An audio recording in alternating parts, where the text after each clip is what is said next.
Yaga yo. I just failed a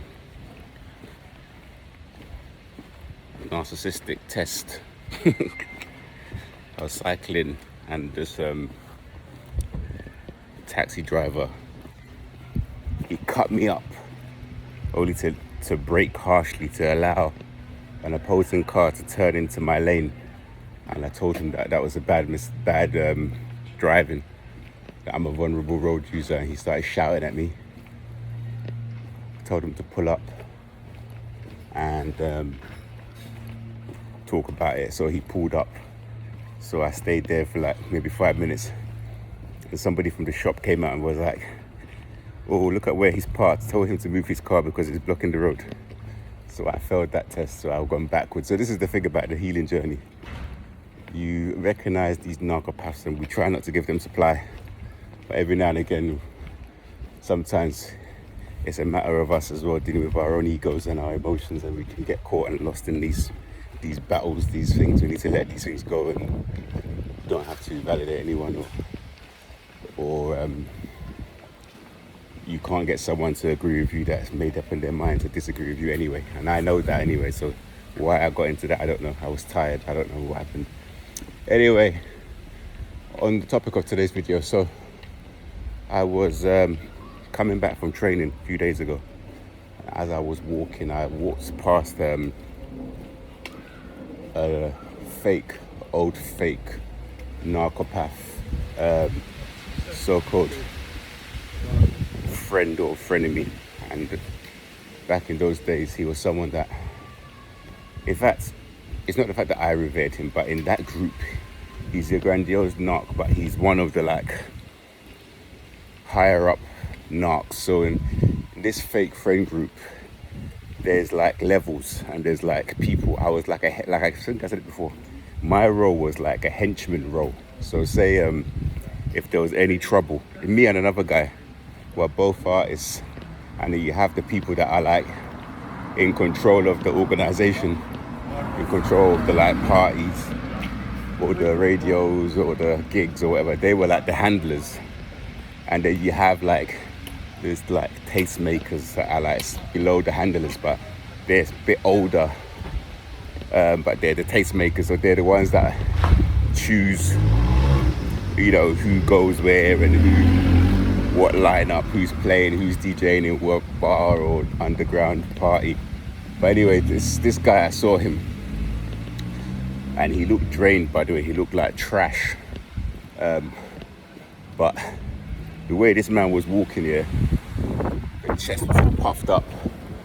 He was walking the chin in the air, loose chin, walking like he owned the world, you know, this whole thing like this. So I was walking, I think, yo, what's his name? So I was like, okay, that's him. So this is me. So I wasn't feeling 100%. I was a bit tired, so I just looked on the floor and acted like I didn't see him. And that's fine. You can, I think I've told you before, you can engage in these characters if you choose to. You can engage with narcs. But if you're at the beginning of the narc journey, like you're just healing, I would say try to avoid them if you can. Try to avoid them. As he was looking at me, he wanted to sort of build up an image in his mind of me, and at the same time maybe steal some character traits. These people, they're bloody weird, like, because I could feel everybody's got their own style, like unique style in that group. I could feel this man was scanning me from top to bottom. Do you know what I'm saying? So you can look at them, but the thing about the key and the secret about this whole life game, about this whole thing, is to not give these people supply. So they're just wanting to feel superior, blah blah. I'm gonna start saying that in all these videos because this is one of the main ones. In their mind, they think they're better than everyone. So he's looking at me, and I was just like minding my business, which is fine. The best one is to literally just look at them. God never gave you a mind of fear. It wasn't that I was fear, I just didn't want to deal So it's like avoiding tactic. These characters, you can look at them, but just don't get involved. The thing about looking at them, you run the risk of the egoic eye contest. You run the risk of maybe showing a tiny bit of fear. You run the risk of showing some desperation in your eyes. And that's what they're looking for. And once you do that, again, like I was saying, it gives them supply. And the fact of the thing about, this is the thing about these narco friend groups. I didn't have the knowledge back then. And even though I've gained the knowledge and I know what I'm dealing with now, there's still so much history that I spent with these people, you know, fake partying, fake sitting around, taking things, drinking, going out, DJing. There's this whole like years, I'm talking like 10 years, like a whole decade. So, and we've all had our levels, we all had our spot. And, you know what, like, it's like a record playing, and the record has got, has this indents for which tracks. And you have to go over the record and literally scratch it to pieces so the record can't play, in terms of like our behavioral patterns and our mindset. And it's easy for us to just get confused and think, oh, this is this or this is that. So that's why it's important to be like, when you get your triggers, yeah, and you start thinking certain things or you want to do certain things, and this is something I don't do enough of, you have to actually ask yourself, what's going on right now that's making me get angry or to become unhinged? What's happening? What do I feel in my stomach, in my chest? What do I sense? And it goes for other things as well. Like when you're performing, when you're doing really well, you have to model on that as well. Like, oh, okay, today I did a 5k run, for instance, with this running group. The way I set myself up this morning is the way I set myself up last week. So I knew, to go fasted, to, take my supplements, drink the amount of water, have my black coffee, all of the way I set myself up. And that emotion of, you can anchor it. I think it's NLP again. It's like, you can just choose like your fingers to rub together and just anchor that feeling of, you just feel complete.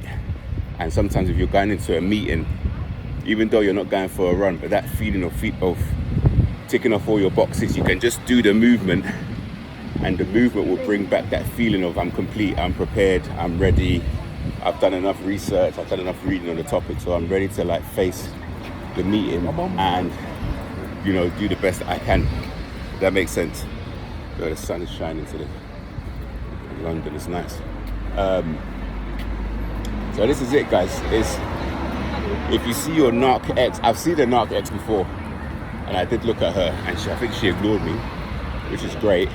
Or if you see a narc friend group character, you have to literally behave like they don't affect you. A lot of this thing is to do with like power, like it's, it's like what? It's even like because of the way like this matrix is. I am sometimes, when people are actually doing the right thing, I sometimes get confused.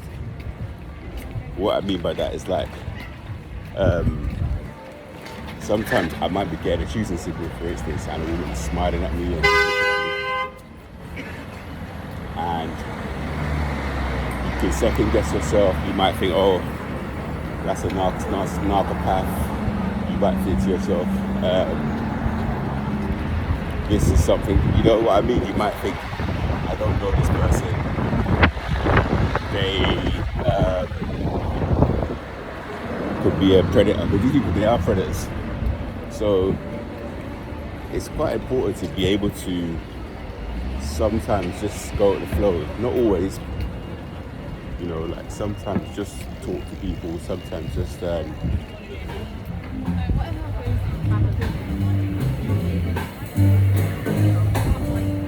meet people, get yourself out there, especially if you're middle to long-term healing journey. Not if you're at the beginning of the healing journey.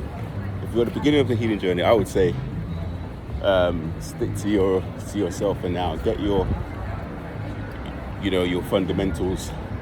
You know what I mean by that? Like after the abusive relationship, the trauma bond, it has you in this like weird fragmented version of yourself. Like you become desperate, like you're begging them, you're wanting them back, you're like, trying to fight, you're trying to like feel okay, and you think they're the key to make you feel okay, but they're the ones that put you in that position in the first place. So you need to get over that. That's a long time I've got through that, but I went through that where I wanted to call the narc. I think I even showed up at the narc's place. I emailed her, I called her, so I showed up at her house, rang the bell, she came down, like all of this stuff, like